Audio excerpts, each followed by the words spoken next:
Hey everyone, welcome back to the channel, your go-to spot for clear, data-backed crypto analysis. If you're new here, hit subscribe and turn on that little bell so you don't miss next week's forecast. And if you find this breakdown helpful, go ahead and tap that like button. It really helps the channel grow. Now, it's been one wild ride for crypto this month.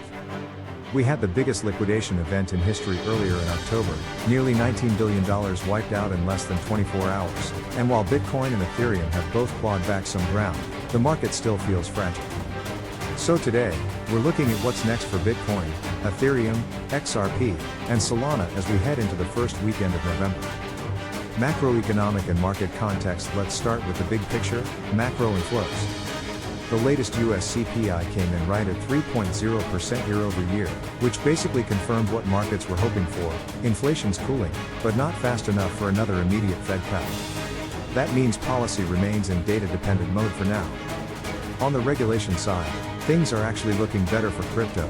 The SEC's new generic listing standards for spot commodity ETFs, including digital assets, have officially kicked in.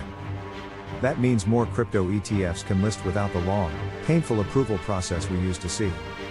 So far, that's been a quiet but powerful tailwind for institutional liquidity.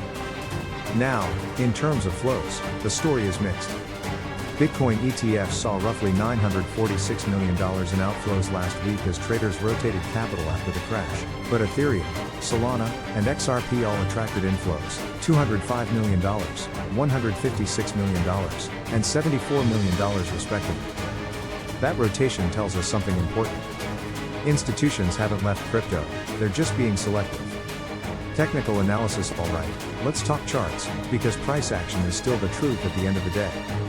Bitcoin first, after hitting that all-time high around $125,000 earlier this month, Bitcoin plunged to about $104,000 during the liquidation. Now it's rebounded and is trying to stabilize around the $112, $115K zone. That's our current battle line. If BTC can reclaim $120,000 and close above $123,000, that confirms a potential continuation toward $127K, $130K.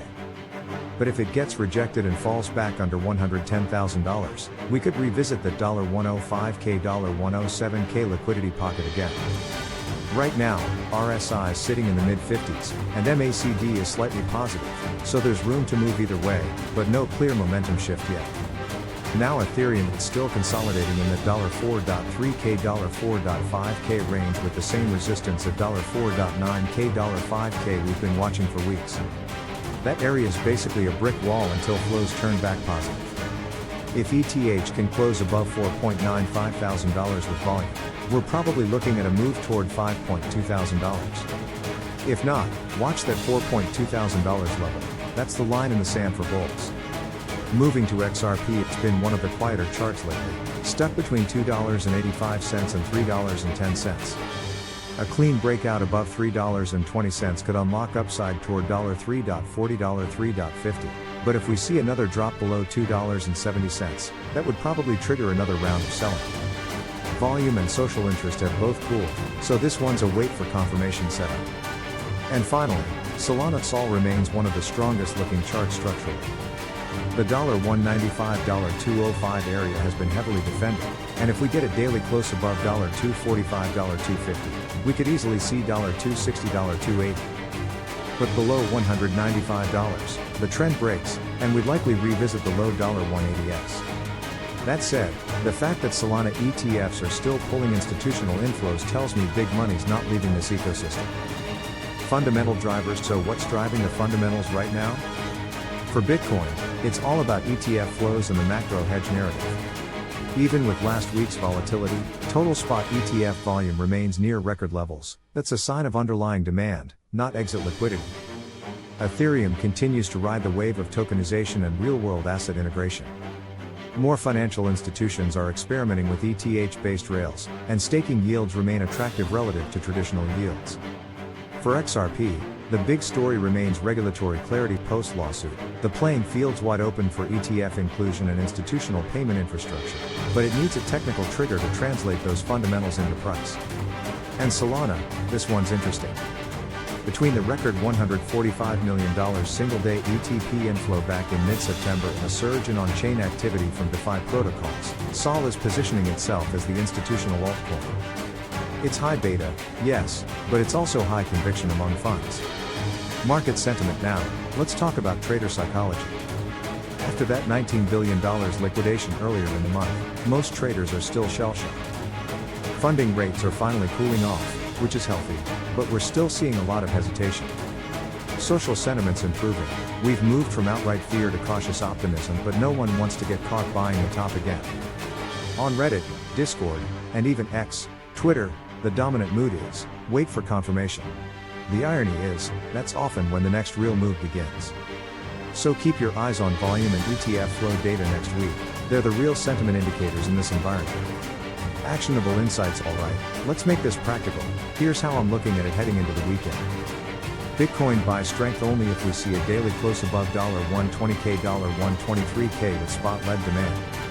Otherwise, wait for a retest near $112,000. If we drop below $107,000, I'd personally step aside. Ethereum, look for entries around $4.4 thousand if price stays stable, and add only if we get a confirmed breakout above $4.9 thousand. If it drops under $4.2 thousand, risk control mode. XRP, no rush here. Wait for that $3.10, $3.20 breakout on volume, otherwise, it's range-bound noise. Solana, this one's the most interesting heading into November. I like accumulation near $200, $210 if BTC stays stable, and I'd target $245, $250 as the breakout zone. Above $250, momentum could accelerate fast. And for alts in general, keep your exposure tight. Until Bitcoin reclaims $120,000 with conviction, small caps will stay choppy.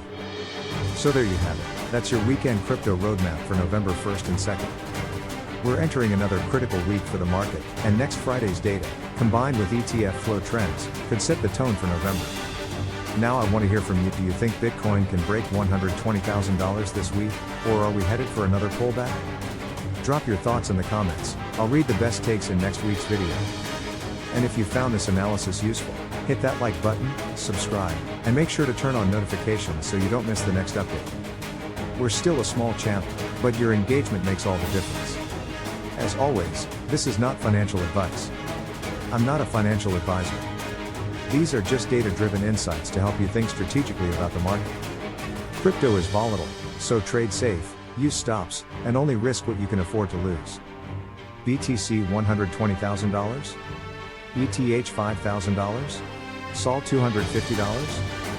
Comment your call below, subscribe for next week's forecast.